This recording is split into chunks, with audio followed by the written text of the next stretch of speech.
कधी लक्ष दिले का की सोशल मीडियामुळे तुमचा खर्च नकळत वाढत चाललाय?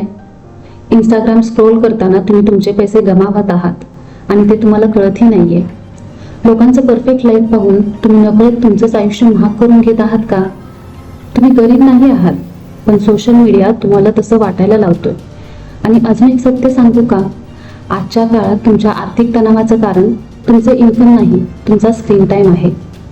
हॅलो सखी, तुम्हा सर्वांचं आपल्या चॅनलवर मनपूर्वक स्वागत आहे. कधी तुम्हाला असं वाटलंय का की तुमचं इन्कम ठीक आहे पण तरीही पैसे पुरत नाही? महिन्याच्या शेवटी अकाउंट बॅलन्स पाहून मनात एकच विचार येतो, पैसे गेले कुठे? आणि मग तुम्ही विचार करता, मी काहीच मोठा खर्च केलेला नाही, तरीही माझ्याकडे बचत का नाही? पण खरं कारण काय आहे माहिती आहे का?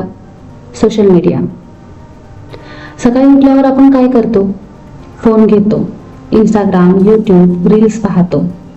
कोणीतरी गोवा ट्रिपवर आहे, कोणीतरी नवीन आयफोन घेतो, कोणीतरी फॅन्सी कॅफेमध्ये बसलेला असतो आणि हळूहळू आपल्याला वाटायला लागतं आपण काहीतरी मिस करत आहोत. इथेच सुरू होतो आर्थिक दबाव. तुम्ही आधी सिंपल जीवन जगत होता, पण आता तुम्हाला तसं जगायचं आहे जे तुम्ही रोज स्क्रीनवर पाहता. मी तुम्हाला एक छोटीशी गोष्ट सांगते. राधा नावाची एक साधी मुलगी होती. तिचा पगारही ठीकठाक होता, साधारण 25-30 हजार.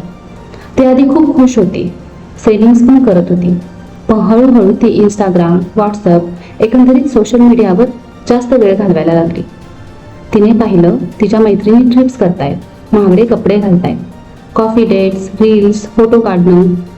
आणि मग तिने विचार केला, मी का नाही?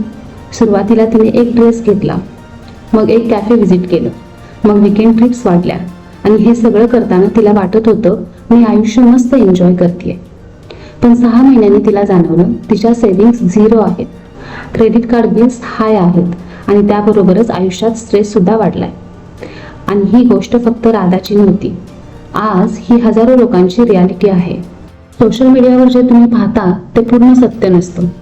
ते इतरांच्या आयुष्यातील हायलाइट्स असतात, फक्त आनंदी क्षण असतात. ते त्यांची रिअल लाईफ नसते. लोक त्यांच्या आयुष्यातले बेस्ट मोमेंट्स दाखवतात, पण त्यांचे स्ट्रगल्स, लोन्स, टेन्शन्स ह्यापैकी काहीच आपल्याला दिसत नाही. पण आपण काय करतो? आपण आपल्या लाईफची तुलना त्यांच्या हायलाइट्सशी करतो आणि मग आपल्याला वाटतं माझ्या लाईफमध्ये काहीतरी कमी आहे, मी आयुष्य जगताना काहीतरी मिस करतेय. आणि ह्या भावनेतूनच सुरू होतो खर्च. आजकालची एक मोठी समस्या म्हणजे बाय नाव पे लेटर आणि इझी EMI कल्चर. सोशल मीडियावर एखादी गोष्ट आवडली की लगेच आता घेऊ, नंतर पैसे देऊ असा विचार होतो. सुरुवातीला ते खूप सोपं आणि कन्व्हिनियंट वाटतं, पण हळूहळू त्या छोट्या छोट्या EMIs एकत्र येऊन मोठा भार बनतात. आणि मग महिन्याच्या शेवटी आपल्या हातात काहीच उरत नाही. आपण वस्तू विकत घेतो आनंदासाठी, पण नंतर त्या वस्तूचं ओझं मनावर बसायला लागतं. सोशल मीडियावर रील्स किंवा ॲड्स पाहताना आपण अनेक वेळा विचार न करता खरेदी करतो. Limited offer, only for today, sales end tonight अशा शब्दांमुळे आपल्याला तत्काळ निर्णय घ्यायला भाग पाडलं जातं.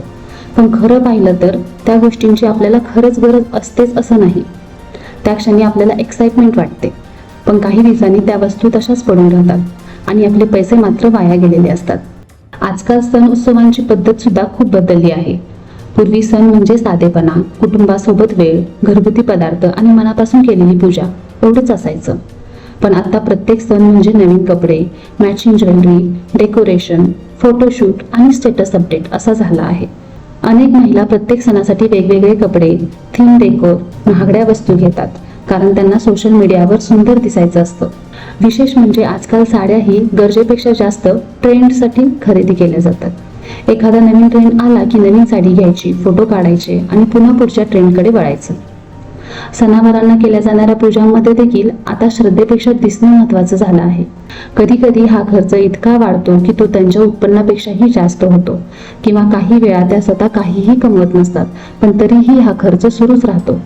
अशा वेळी सणांचा आनंद कमी आणि आर्थिक ताण जास्त जाणवायला लागतो. आपण स्वतःसाठी कमी आणि इतरांना दाखवण्यासाठी जास्त खर्च करतो. आपण एखादी गोष्ट घेतो तेव्हा मनात कुठेतरी हा विचार असतो, लोक काय म्हणतील, फोटो कसा दिसेल, किती लाईक्स येतील. पण एकदा स्वतःला प्रामाणिकपणे विचारा, हे मी खरंच माझ्या आनंदासाठी करतेय की फक्त इतरांना दाखवण्यासाठी? पण याचा अर्थ असा अजिबात नाही की आपण सणवार साजरे करू नयेत किंवा सोशल मीडियावर आनंद शेअर करू नये. आयुष्य एन्जॉय करणं खूप गरजेचं आहे, फोटो काढणं, व्हिडिओज बनवणं, स्टेटस टाकणं, आपल्या आठवणी जपणं या सर्व गोष्टी मलाही खूप आवडतात. ह्या सर्व गोष्टी जीवनाचा आनंद वाढवतात. पण त्याला एक मर्यादा आणि संतुलन असणं तितकंच महत्त्वाचं आहे. फक्त इतरांना दाखवण्यासाठी किंवा इम्प्रेस करण्यासाठी खर्च करणं टाळलं पाहिजे.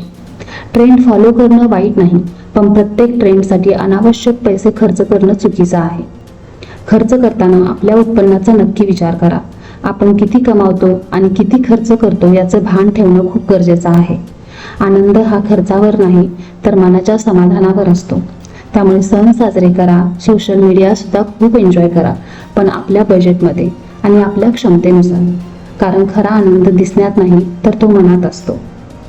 कारण शेवटी तुमचं फ्युचर सोशल मीडिया लाईक्सवर ठरत नाही, ते तुमच्या सेव्हिंग्स आणि आजच्या पैशाच्या व्यवस्थापनावरच उभं राहणार आहे. पण चांगली गोष्ट अशी आहे की हे सगळं बदलणं, हा अनावश्यक खर्च टाळणं पूर्णपणे आपल्या हातात आहे. तर जेव्हा आपल्याला सोशल मीडियावर काही आवडतं तेव्हा लगेच आपण खरेदी करण्याचा विचार करतो.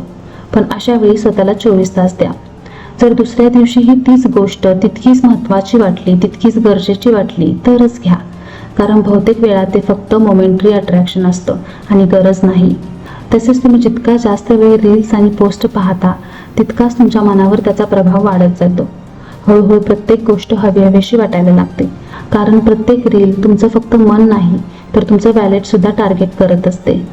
महिन्याच्या सुरुवातीलाच ठरवा की तुम्ही किती खर्च करणार आहात आणि किती बचत करणार आहात. जेव्हा तुमच्याकडे क्लिअर प्लॅन असतो तेव्हा तुम्ही अनावश्यक खर्च टाळू शकता. नाहीतर शेवटी पैसे कुठे गेले हा प्रश्न कायम राहतो. प्रत्येक वेळी काहीतरी घ्यावंसं वाटलं की स्वतःला एक छोटासा प्रश्न विचारा, ही गोष्ट खरंच गरजेची आहे का, की फक्त दुसऱ्याकडे आहे म्हणून मला हवी आहे. हा एक सिंपल प्रश्न नकळत तुमचे खूप सारे पैसे वाचवू शकतो. सर्वात महत्त्वाचं म्हणजे बाय नाव पे लेटरला नो म्हणा. एखादी गोष्ट आज नाही मिळाली तरी आपण ती उद्या घेऊ शकतो, पण कर्ज घेऊन घेतलेला आनंद जास्त काळ टिकत नाही. सुरुवातीला EMI खूप छोटी गोष्ट वाटते, पण हळूहळू त्याचं ओझं वाढत जातं आणि मग आनंदापेक्षा स्ट्रेस जास्त जाणवायला लागतो. म्हणून शक्यतो उधारी टाळा. बऱ्याचदा आपण इतरांचं आयुष्य पाहून आपण आपलं आयुष्य बदलण्याचा प्रयत्न करत असतो आणि इथेच खर्च वाढतो. पण खरं पाहिलं तर प्रत्येकाचं आयुष्य वेगळं असतं. तुमचं आयुष्य तुमच्या स्पीडने जगा. कंपॅरिझन कमी केलं की अनावश्यक खर्च आपोआप कमी होतो. अजून एक महत्त्वाची गोष्ट म्हणजे सेव्हिंग्सला प्रायोरिटी द्या. पैसे उरले तर बचत करू हा विचार बदला.